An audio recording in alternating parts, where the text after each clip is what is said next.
राधे राधे दोस्तों, आज हम आपको सुनाएंगे एक गरीब किसान की प्रभु की भक्ति की कथा। अगर आप हमारे चैनल पर नए हैं तो प्लीज हमारे चैनल अपनी संस्कृति को लाइक करें, सब्सक्राइब करें और शेयर करें। एक गांव में भोला नाम का एक व्यक्ति रहता था। जैसा उसका नाम था वह बिल्कुल वैसा ही था। वह बिल्कुल भोला था। उसका स्वभाव गुण बिल्कुल भोले ही थे। भोला ज्यादा पढ़ना लिखना बिल्कुल नहीं जानता था, क्योंकि वह स्कूल नहीं गया था। उसके परिवार में उसकी पत्नी और एक बेटी थी। बेटी को पाकर भोला बहुत खुश था। बेटी भी बहुत सीधी सादी थी और पत्नी भी उसकी बहुत सीधी सादी थी। लेकिन पत्नी उसकी बीच मझधार में छोड़कर भोला को बीच मझधार में छोड़कर स्वर्ग सिधार गई। भोला को कोई काम दे देता तो काम कर देता। जो कुछ मिलता उसी में बाप बेटी दोनों अपना पेट भर लेते। गांव में रघुनाथ जी का एक मंदिर था। भोला सुबह शाम मंदिर के पुजारी जी के पास जरूर बैठता था। और अब उधर धीरे धीरे पूजा जो भोला की बेटी थी वो बड़ी हो रही थी। एक दिन पुजारी जी ने कहा, भोला बिटिया बड़ी हो रही है, उसके हाथ पीले करो।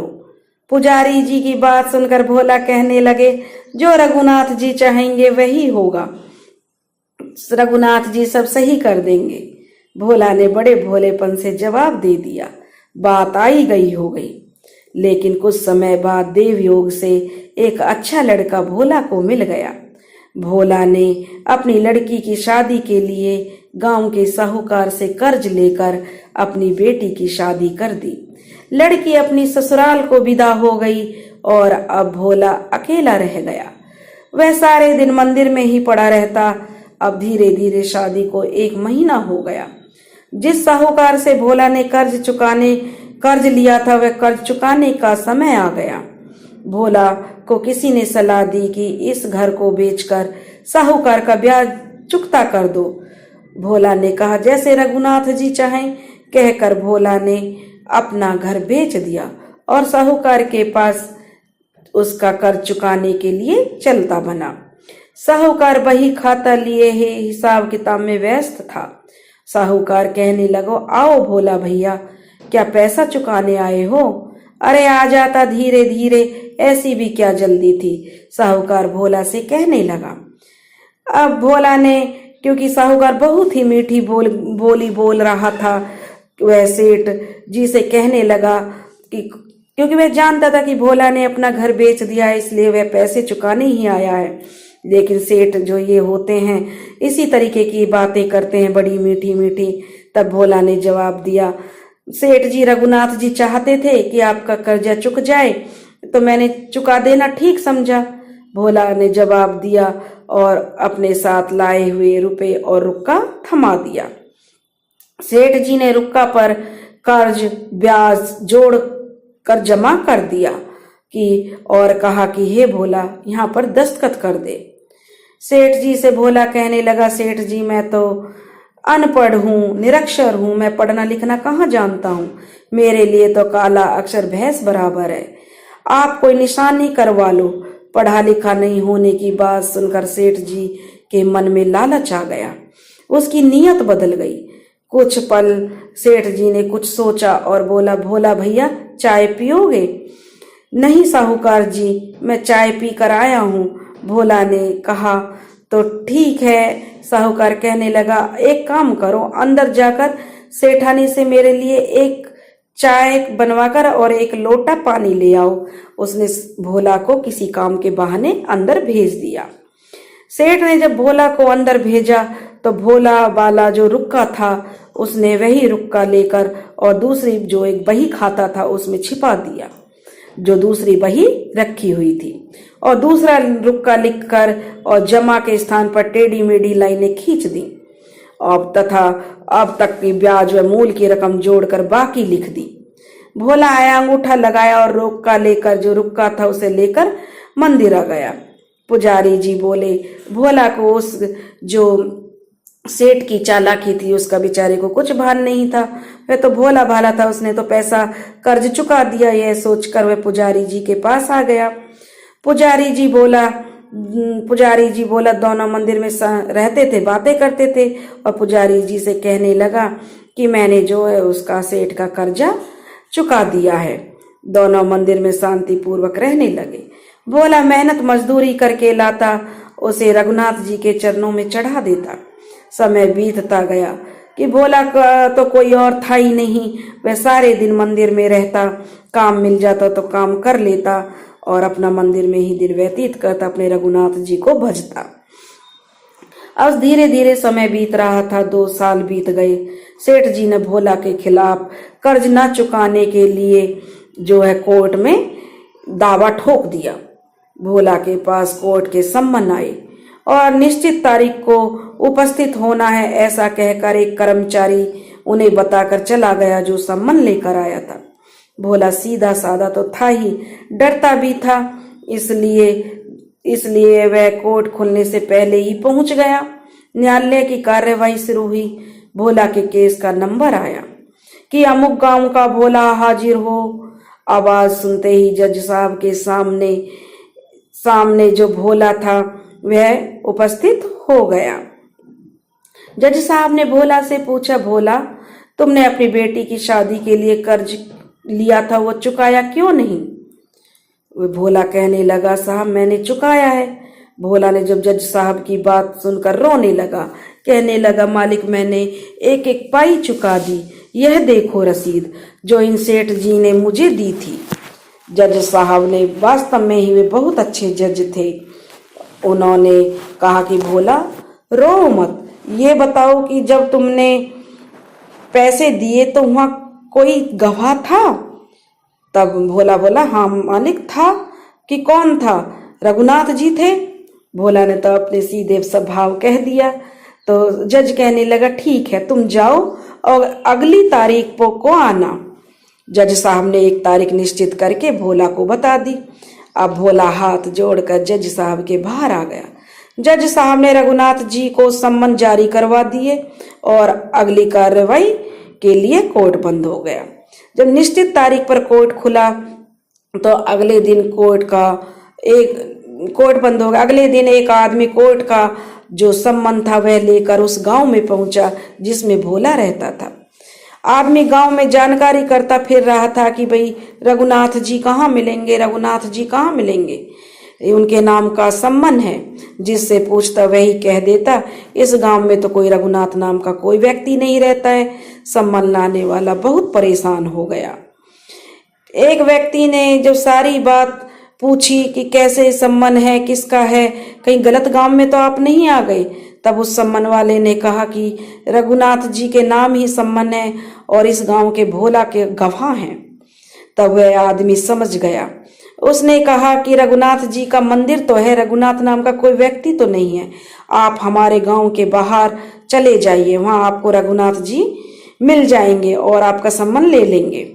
अब वह कर्मचारी गांव के बाहर मंदिर में चला गया जो रघुनाथ जी का मंदिर था, और वहां पर पुजारी जी जब उस आदमी की आवाज सुनी तो बाहर आकर सम्मन ले लिया और प्रभु के चरणों में रख दिया।